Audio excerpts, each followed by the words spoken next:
दोस्तों, जब मैं छोटा बच्चा था और स्कूल में पढ़ा करता था, तब मुझे जब भी सोलर सिस्टम के बारे में नई नई चीजें बताई जाती थी, तब मेरी टीचर हमेशा मुझे कहा करते थे कि हम चाहे कितने भी स्पेसक्राफ्ट और सैटेलाइट सोलर सिस्टम के किसी भी कोने में क्यों ना भेज दें, पर सूर्य ऐसी लौती ऐसी जगह है, उसके ऊपर तो छोड़िए उसके आसपास भी कोई स्पेसक्राफ्ट कभी भी नहीं जा सकता। और कारण भी साफ था, सूर्य के चारों ओर इतना भयानक टेम्परेचर मौजूद है कि उसके आसपास भी किसी भी मेटल को रख देते हैं तो वो चुटकियों में पिघल जाएगा और उसके नामो निशान मिट जाएगा। तब मैं सभी बच्चों की तरह मान लेता था कि गुरुजी ने बोला है तो सही होगा। सूर्य शायद ऐसी लौती जगह है जिसको हम पास से एक्सप्लोर नहीं कर सकते हैं। दोस्तों, वह जमाना गुजर गया जब किसी स्पेसक्राफ्ट का सूर्य के पास से गुजरना भी मौत की दावत थी, जिसकी पिछले सैकड़ों पीढ़ियों से किसी ने भी कल्पना नहीं की होगी, वो आज संभव हो पाया है क्योंकि वैज्ञानिकों ने अंततः ऐसी स्पेस प्रोब भेजा है जो कि सूर्य के सतह से पास से गुजरकर सही सलामत बच गया और मानव इतिहास से सबसे हैरतअंगेज इतिहास लिखा। उस सोलर प्रोब में ऐसा क्या खास बात था जो कि किसी भी नुकसान का भागीदार नहीं बना?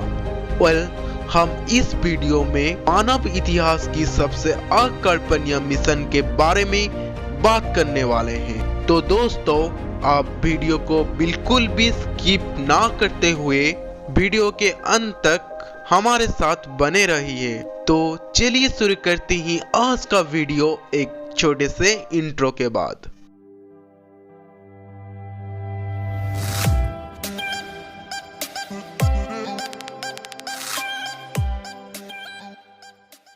दोस्तों, यह बात शुरू होती है 1950 की दशक में, जब वैज्ञानिकों के एक टीम ने सूरज के पास जाने की कल्पना की थी। उस वक्त वैज्ञानिकों के टीम ने सोचा था कि अगर हम एक सोलर प्रोब को डिजाइन कर दे जो कि सूर्य के हीट को रेजिस्ट कर पाए, तो हम आसानी से सूर्य के वायुमंडल में पहुंच सकते हैं और वहां से हम सूर्य के बारे में नई नई जानकारियां ला सकते हैं। कुछ साल पहले वैज्ञानिकों ने जिस चीज को थ्योरेटिकली सोचा था, आज के इस अत्याधुनिक युग में इतनी टेक्नोलॉजी हो गई है कि हमारे वैज्ञानिक उस मुकाम तक पहुंच सके। तब जाकर यह तय किया कि अब तो सूर्य के पास जाना ही जाना है। बस इस चीज को नजर रखते हुए नासा ने शुरू किया मिशन सोलर पार्कर। इस मिशन में वैज्ञानिकों ने ऐसा सोलर प्रोब का निर्माण किया जो कि ज्यादा नुकसान ना पहुंचे, सूर्य के पास जाकर उसके बारे में हमको जानकारियां दे सके। आपको तो पता ही होगा कि सूरज पूरी तरह से गैस से बना हुआ है। यहाँ पर कोई भी ठोस सतह मौजूद नहीं है जिसके ऊपर किसी भी तरह का ऑब्जेक्ट लैंड नहीं कर सकता है।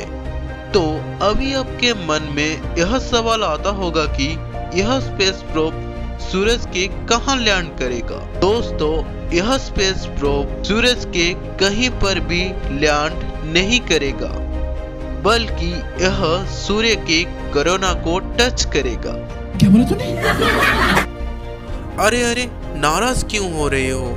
ये हमारे चाइना वाले कोरोना नहीं है, ये तो हमारे सूरज के कोरोना है। अगर आपको आसान भाषा में समझाए, सूरज के कोरोना को आउटर एटमॉस्फेयर कहा जाता है। पार्कर सोलर प्रोब को 12 अगस्त 2018 में लॉन्च किया गया था। वैज्ञानिकों यह जानना चाहते थे कि सूरज से बनने वाले स्टार्म जो कि पूरे सौरमंडल में ट्रैवल करते हैं, वो असल में कैसे बनते हैं और कैसे ये सोलर स्टॉर्म पृथ्वी के वायुमंडल को नुकसान पहुंचा सकती है। आइए जानते हैं सोलर स्टॉर्म क्या होता है। सोलर स्टॉर्म यानी कि सूरज से निकलने वाली आंधियां। हमारे सूरज बहुत सारे पार्टिकल से बना हुआ है, जिसमें कुछ पॉजिटिव चार्ज और कुछ नेगेटिव चार्ज होते हैं। जब सूरज अपनी रोटेशन कंप्लीट कर रहा होता है, तब सेंट्रल फ्यूल फोर्स की वजह से कुछ पार्टिकल उसके कोरोना को तोड़कर बाहर आ जाते हैं। उसको हम सोलर विंड कहते हैं। हमारे पार्कर सोलर प्रोब भी सूर्य के कोरोना में ट्रैवल कर रहा है। प्लान के मुताबिक यह solar probe multiple solar orbit काटने के बाद ही सूर्य के कोरोना में एंटर होने वाला था, और ठीक ऐसा ही हुआ। जब इस सोलर प्रोब ने सूर्य का 8वां चक्कर काटा, तब अंत में वो पल आ गया था जब वैज्ञानिकों का 60 साल का मेहनत रंग लाने वाली थी, और यह प्रोब सूर्य को छू सका था। और यह मिशन सक्सेस हुआ था 14 दिसंबर 2021 की मिडनाइट में। पहली बार यह सोलर प्रोब ने सूर्य के तस्वीर भेजा, जिसको आप अपनी मोबाइल के स्क्रीन पर देख रहे हैं। अब हम सोलर प्रोब की मैकेनिज्म के बारे में जानेंगे, जो कि सूर्य के भयानक टेम्परेचर को भी सहन कर पाया। और यह सब कुछ संभव हो पाया है अत्याधुनिक टेक्नोलॉजी और हमारे वैज्ञानिकों की मेहनत की वजह से। दरअसल सोलर प्रोब के एक साइड में व्हाइट शील्ड लगी हुई है, जो कि सूर्य के आने वाले हीट को रिफ्लेक्ट करता है और पीछे मौजूद सभी इक्विपमेंट को कोल्ड रखता है। इसके अलावा यह व्हाइट शीट की बाहरी हिस्सा कार्बन मेटल से बना हुआ है, जब इसका अंदरूनी हिस्सा कार्बन फोम से बना हुआ है, जिससे यह जोड़ा से ज्यादा हीट रिपेल कर पाएंगे। और यह दोनों एलिमेंट्स एयर को अच्छी खासी जगह देते हैं, जिसकी वजह से स्पेस प्रोब पे लगी हुई स्लाइड से प्रोब पर ज्यादा वजन ना पड़े। और यह स्पेस प्रोब का एक और खास बात यह है कि यह सब हीट के मामले में ऑटोमेटिकली वैज्ञानिक यह बात जानते थे कि सूर्य की टेम्परेचर और उसके वातावरण इस स्पेस प्रोब पर किसी तरह का इफेक्ट जरूर डालेगा, जिस वजह से इस प्रोब में अच्छा ऑटो सेंसर इंस्टॉल किया गया है, जो कि डिटेक्ट कर पाएगा हीट सोर्स कहां से आ रहा है, और सोर्स डायरेक्शन डिटेक्ट करने के बाद हीट स्लाइड को उसकी तरफ घुमा देगा, क्योंकि प्रोब पर ज्यादा गर्मी का असर ना पड़े। इसके अलावा इस प्रोब पर अत्याधुनिक टेक्नोलॉजी का इस्तेमाल किया गया है, जो कि हम जैसे आम इंसान का समझना नामुमकिन है। और इसी कॉम्प्लिकेशन के साथ यह स्पेस प्रोब अपनी यात्रा को जारी रखा है।